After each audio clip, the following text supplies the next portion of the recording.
I've been really on my own when I think about it. Yeah, my house is not a home when I think about it. I've been feeling so alone when I think about it. Yeah, nobody really got me when I think about it. I have lived through some crazy stuff. I remember back in the year 2000 when New Year's Day, 1999, when the clocks, all the clocks was supposed to turn midnight and the world was supposed to end because of technology, right?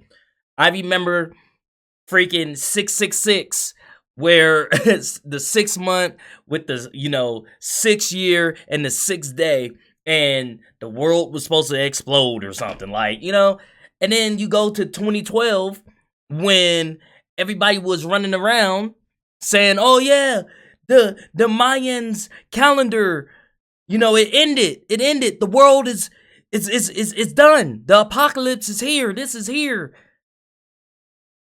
This is crazy. This title of this video, 5 terrifying disasters that could destroy us at any moment.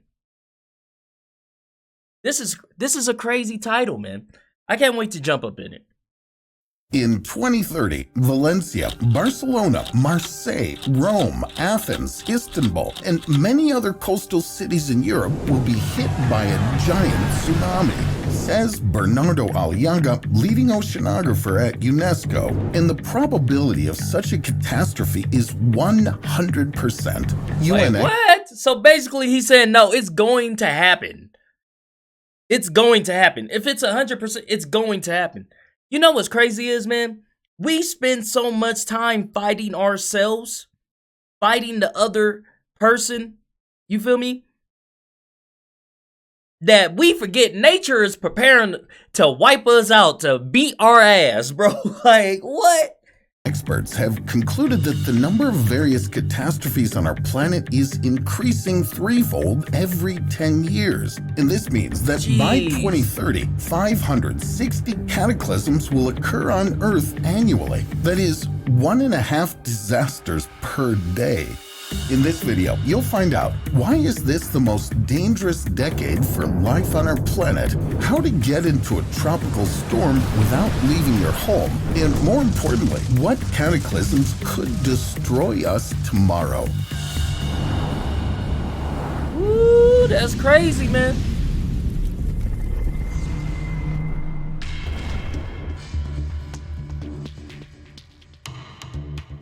On one of the Canary Islands, experts are monitoring an unstable volcano called Cumbre Vieja, which directly threatens most of the Atlantic basin. Usually, the average volcanic eruption lasts about a week and a half, but Cumbre Vieja likes long performances. Even its shortest eruption, dated 1971, lasted 25 days. God, usually, dog. the ejections of magma and hot gases of this volcano take about 3 months. For example, some saved chronicles state that in 1580... I don't know why I thought volcanoes, erupted for an hour and was like, alright, I'm good. I got it. Everything's burnt down. God damn, for 1.5 weeks? And then that one, the longest 25 days? When they used to make me do the little volcanoes in science class, you press it and it just, erupt and stuff. It only went for a minute. They never told me these goddamn volcanoes was out here erupting for weeks. That's crazy, bro. You learn something new every day. That's wild, G. Cumbre Vieja was continuously active for 84 days. However, now the situation is even more confusing. It seems that the old volcano is producing a new vent near the village of Tacande on the same island. This means that there's not much space for accumulated magma, and it's looking for some new ways to get to the surface. Ana Crespo Blanc, a professor of geodynamics at the University of Granada, suggests that in this case, the eruption could last even longer, although the likelihood of large magma fountains will be significantly reduced. Instead, lava will slowly seep through several crevices for many months, and we should fear this even more than a powerful and short-term eruption. In this case, a considerable number of people will have to be evacuated, and locals won't be able to return to their homes for quite a long time. First, they need to wait until the ground cools down and stabilizes. Then they have to measure the level of accumulated toxic substances throughout the island. Volcanic dust contains extremely high levels of chlorine, fluorine, and phosphorus. They can accumulate in the human body and lead to serious diseases. Really? For example, I did not know a severe that. form of pneumoconiosis, when a person's lungs are literally corroded with foreign particles. But where can we place thousands of people for some time while all the necessary procedures are being conducted? And would it be safer somewhere else? The Helena slump is located on the big Hawaii island. Once upon a time, it was also a volcano, and now it threatens humanity not with an endless eruption, but a mega tsunami. 12,000 kilometers of its rock are unstable and can collapse into the Pacific Ocean at any moment. This will create a huge wave that will reach the west coast of North America, flooding all coastal communities. Scientists claim that 120,000 years ago, a similar catastrophe had already occurred at the same place, and the collapse caused a wave up to 400 meters high. God dog! Oh no! Occurred at the same place, and the collapse caused a wave up to 400 meters high. If something like this happens now, even the inhabitants of the central parts of the continents won't be able to hide from a massive wall of water, and many island states, along with coastal cities, could go underwater forever. In our time, the Helena slump also managed to get noticed. Although the tsunami of 1975 was much less impressive, it managed to reach the coast of California and destroy many buildings. Now, any shock in the tectonically active zone can provoke a catastrophe. Therefore, in order not to repeat the fate of Atlantis in the near future, not just the inhabitants of coastal European cities need to reflect on this issue, as UNESCO suggests, but also a good half of the entire globe's population. In fact, the Helena slump is a whole system of tectonic features, the specifics of most of which we still have no idea about. For example, flat faults called decollements aren't visible on the surface. However, such a fault caused an earthquake of magnitude 6.9 on May 4th, 2018. And if a tsunami usually affects only coastal areas, the consequences of an earthquake can extend for tens of kilometers. In that case, don't you think we should be afraid of them? Bruh, Mother Nature is so ruthless, bro. Like, so ruthless. That's a scary thing to think about. All of this is just scary to think about, bruh. But it's sad because, like, we have to. You know, because we live on this planet. We have to. Crazy, G. The Toba volcano is a forgotten Indonesian monster. However, it could lead to the worst catastrophe in the history of mankind. And the scariest part is that we won't know about the impending disaster until the very last moment. But when a tremendous amount of lava is released, it'll lead not only to a large tsunami, but also an earthquake, which may well reach a magnitude of 9. Oh, the island hell itself no. may completely go underwater, pushing the lithospheric plates with such force that people will feel it in the farthest corners of our entire planet.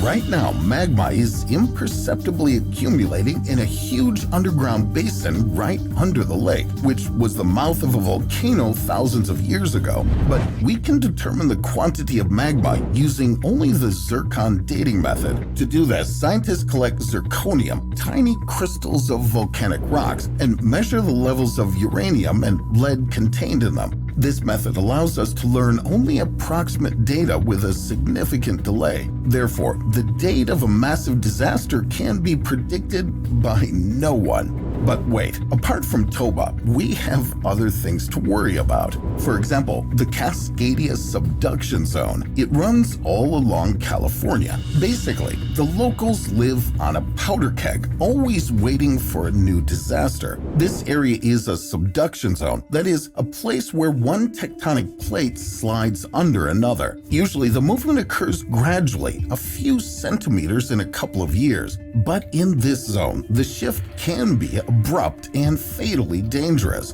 In 1700, this fault line caused an earthquake of magnitude 9.2. That time, Vancouver Island and the entire territory of California suffered the most. And now, scientists are sure that the next earthquake will happen. It's only a matter of time. I remember my teacher was telling me about that. Cause you know, I'm from LA, California, and that's the one thing that we fear is earthquakes, cause we right on that fault, man, and shit, it's a wrap, bro. I've been in what, 3 earthquakes my whole life, man, and I think they've been pretty little, like 4.5. I think the biggest one was like 5.2 or something like that, but that shit is freaky, y'all. Some scary stuff. Chris Goldfinger, a professor of geology and geophysics at the University of Oregon, claims that the Cascadia subduction zone could trigger other dangerous areas. For example, fault systems of the San Andreas, San Gabriel, and San Jacinto. They caused horrible earthquakes in San Francisco in 1906 and in Loma Prieta in 1989. Jesus. If these monsters join their forces, humanity will have very little chance of resisting it in any way. According to preliminary estimates, at least 1 million people will be forced to leave their homes forever. But what if the chain reaction spreads even further?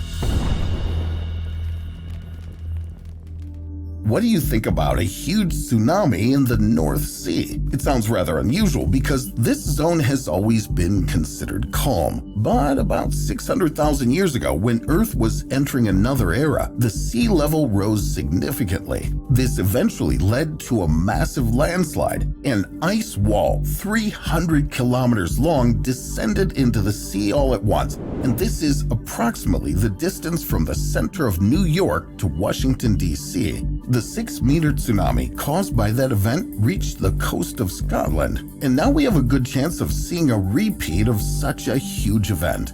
Due to human-induced climate change, the sea level is rising again. If serious measures are not taken soon, the inhabitants of the Scandinavian countries, the UK, Iceland, and Greenland will all have a hard time. But the chain reaction will be unstoppable. Further climate change will lead to the fact that tropical hurricanes and typhoons will spread to mid-latitude regions, and this is where most of the world's population lives. A group of scientists from Yale University recently came to these conclusions in their article published in the Nature Geoscience journal. Subtropical storm Alpha, which hit Portugal in 2020, and this year's Hurricane Henri in Connecticut are the first harbingers of larger catastrophes. According to Joshua Studholm, a physicist in Yale's Department of Earth and Planetary Sciences, humanity's main problem will be the inability to predict the next disasters. We just don't have the necessary models and programs to predict the behavior of tropical typhoons in such atypical conditions. While scientists still leave a time gap of 200 years for a disaster in the Cascadia subduction zone, other disasters, such as the eruption of the Toba volcano, may well happen tomorrow. However, as you've already understood, our forecasting methods are still far from perfect. And what if a deadly chain reaction really starts and all the cataclysms happen overnight? Do you have any idea where you would hide? There ain't nowhere to... Bro, what? Where would you hide? There ain't nowhere to hide. Where you want me to go? The earth caving in, there's volcanoes and typhoons, and no, there's nowhere to go. There ain't nowhere to hide. Nothing you can do. Say a prayer.